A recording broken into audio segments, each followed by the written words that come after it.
Di dunia ini, banyak orang mengatakan bahwa persahabatan antara laki-laki dan perempuan tidak bisa berjalan dengan baik dan salah satu dari mereka bisa mempunyai perasaan terhadapnya. Tetapi, aku, Adam, dan sahabatku Abigail berbeda. Hubungan kami sangatlah dekat. Kami berteman akrab sejak kecil. Kami, dari kecil, selalu bermain bersama. Tidak ada teman yang kuanggap dekat selain Abigail.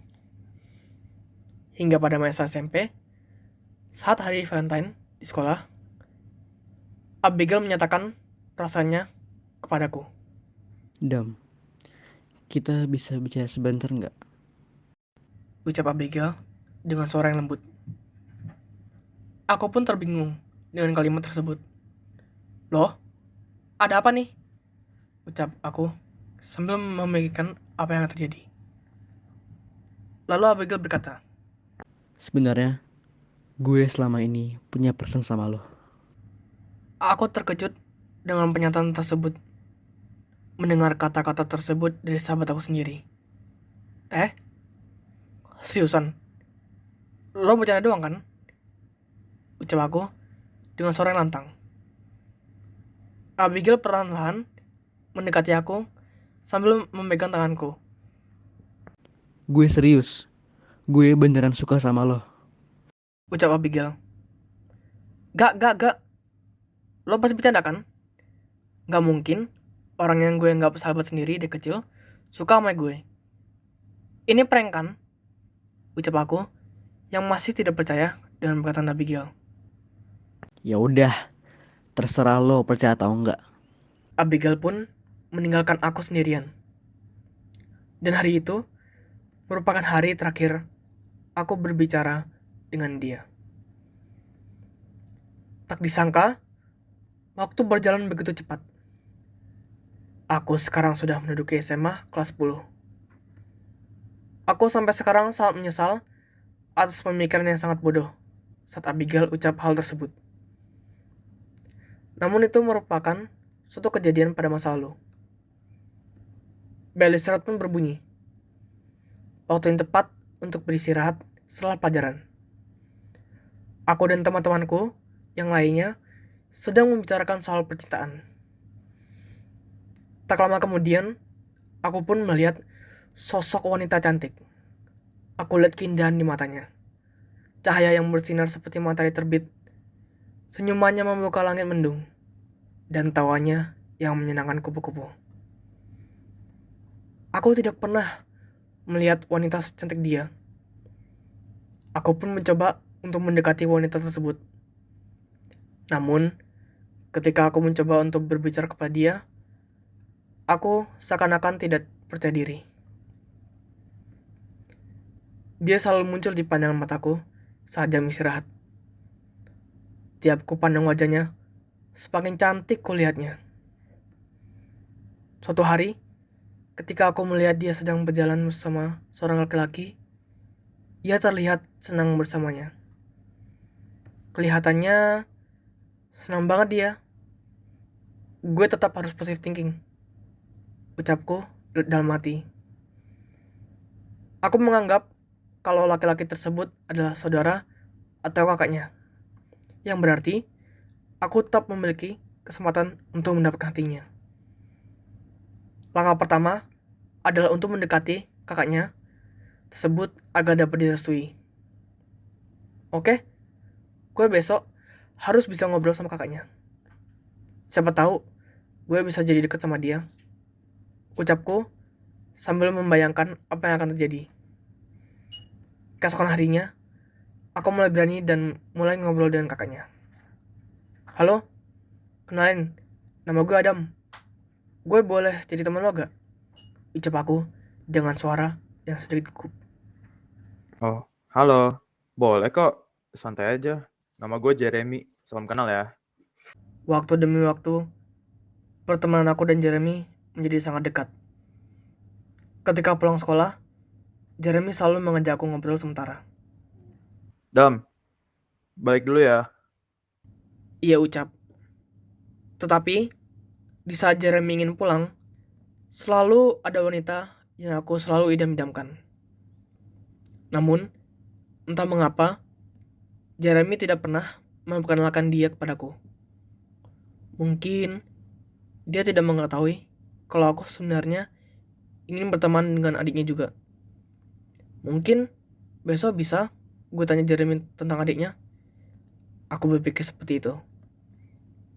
Pada keesokan harinya, aku langsung saja bertanya kepada Jeremy.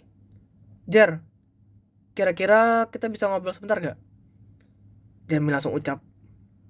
Yo, kenapa nih? Tumben-tumbenan. Aku ucap dengan lantang dan gagah. Boleh kenalin gue sama adek lo gak, Jer?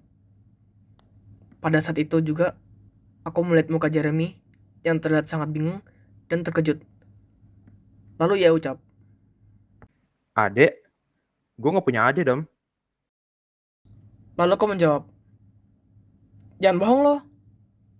Kita perasaan udah deket, Jer. Gue pengen kenalan sama adek lo. Sang bintang di langit benakku. Si bunga mentari di pagiku. Rambutnya yang panjang dan coklat. Matanya yang berisi berbagai macam bintang di langit. Dan suaranya yang bisa menenangkan anak kecil yang menangis. Aku tetap melihat raut wajah Jeremy yang masih tampak bingung. Namun, sekarang wajah dia terlihat seperti dia mengetahui sesuatu. Lalu, Jeremy menjawab dengan suara yang tegas. Dam, itu cewek gue, Dam. Pacar gue. Lalu, aku menjawab. Bohong aja terus. Pengadil kesini. Tolong gue lah, Jer. Ini tuh satu-satunya kesempatan yang gue punya. Lalu, aku melihat Jeremy sudah menyerah dan pasrah. Beberapa menit kemudian, wanita tersebut datang. Lo mau apa lagi, Dam? Sampai nyuruh Jeremy manggil gue. Untuk ngatain gue lagi. Apa nggak capek lo mainin gue? Gue udah move on dari masa lalu. Melupakan lo yang nggak pernah nganggap gue serius. Ucap dia. Sementara itu, Jeremy dengan suara yang kecil mengatakan, Loh, Abigail, lu kenal dia? aku yang sedang kebingungan menjawab, Jer, ini lo yang nyuruh adek lo ngomong gini. Jangan jauhin adek lo dari gue dong. Kan gue cuma mau kenalan. Lo gila atau apa ya? Ini gue, Abigail. Orang yang gak lo anggap serius beberapa tahun lalu. Ucap Abigail dengan suara yang tegas. Hah? Lo Abigail? Kok makin cantik? Ucap aku. Maksud lo ngomong kayak gitu buat apa? Oh apa jangan-jangan lo dulu gak serius sama gue gara-gara dulu itu gue gak secantik sekarang? Ucap Abigail dengan muka sinis. Aku pun terdiam sejenak mendengar kalimat tersebut. Lalu, aku mengeluarkan semua keberanian aku untuk mengucapkan, mungkin diri gue yang dulu pernah menyakitin pesan lo. Cuma, sekarang gue sadar, gue suka sama lo Abigail. Gue punya perasaan sama lo. Setelah aku mengeluarkan kalimat tersebut, Abigail hanya mengeluarkan raut wajah seakan-akan merasa jijik. Lalu Abigail mengucapkan dengan suara yang kecil. Jer, kita tinggalin aja dah ini orang gila. Lalu Jeremy menjawab, Gue kecewa sama lu, Dam. Bisa-bisanya gue temenan sama orang kayak lo. mereka pergi meninggalkan aku sendirian. Aku sekarang sendiri, tidak ada teman. Mengapa hal tersebut bisa terjadi? Apakah aku emang gila? Apakah semua ini hanya terjadi di pikiranku? Apakah ini sebuah simulasi? Sepertinya aku mulai kehilangan akal sehatku. Sementara itu, di rumah sakit jiwa, disitulah terdapat pasien bernama Adam yang sedang diwawancari oleh dua mahasiswa yang melakukan penelitian terhadap pasien RSJ untuk tugas sekolahnya. Mereka bernama Jeremy dan Abigail. Mungkin sampai sini aja ya laporannya, Bi.